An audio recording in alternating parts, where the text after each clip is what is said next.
olunaku olw'eggulo Pulezidenti Yoweri Museveni yasizidde mu lukiiko lw'ababaka bakabondoka NRM olwadde mu State House Entebbe n'ayisa ebiragiro eri minisitiri w'ensimbi okuddamu okukola n'okusereza mu nteeka erirambika aboozi b'ensimbi erya Tier 4 Microfinance Institution and Money Lending Act erya 2026 olw'okujja ku bantu amagoba agasookiridde.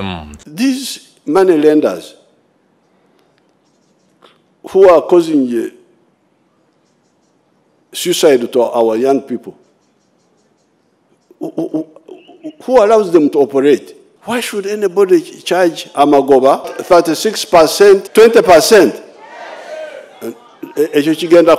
Kati ab'ekitongole ekirungamya aboozi b'ensimbi ne microfinance ekimanyiddwa nga Uganda Microfinance Regulatory Authority bavudde ne bategeeza nti omulanga gwa Pulezidenti bagufinyira bakutandikirawo enteekateeka ez'okuvaga ebiragiro ku magoba minisitule y'ebyensimbi erina okuyisa okuzza embeera mu nteeko. Akulira ekitongole kino Edith Lusuubira ategeezezza nti kituufu embeera y'amagoba ebadde esusse oba omulamuzi nga balina okwanguwa okuzza embeera mu nteeko.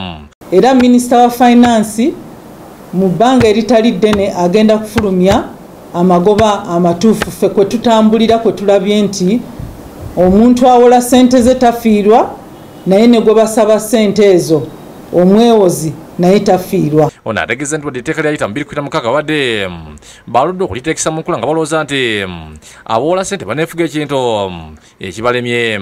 Ono alaze okutyolwa abantu abongedde okwenemika mu kuwola ssente ng'agamba nti bangi bakola omulimu guno nga tebalina layisinsi era bagenda kwongera ebikwekweto okubakwata. Tetugenda kussa kigere, tetugenda kuttira muntu yenna ku liiso nga yeeyongerayo okukola embeera efaanana bw'etyo. Mu ngeri mwaba omulala bayisizza ekiwandiiko ekirabula bannansi okubala okwesindaga muntu ng'omusingo okwewola ensimbi.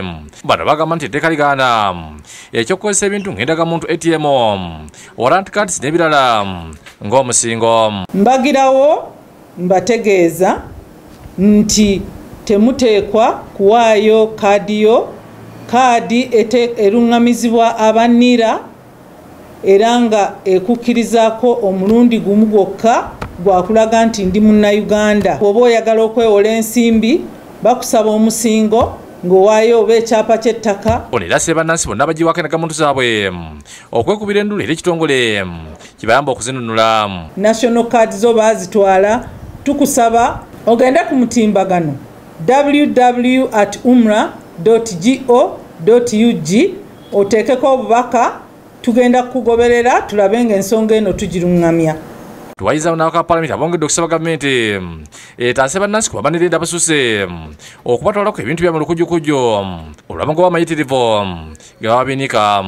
Bwe twava mu COVID twabagamba nti abantu basonyiyibwa amabanja kubanga COVID yali ebakoze bubi ne twogera naye nga buteerere kubanga etteeka ligamba nti omubaka wa Paalamenti oyinza kubeera kiteeso kina financial implications. Omuntu agamba mpe ente nkuwa akamyu kati n'omuwa akamyu n'abanje ente nga tosobola nagireeta.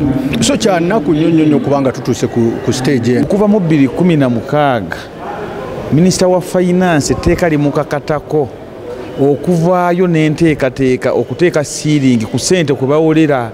Kajubi Fred yakusakidde Green ku Lwabukede TV.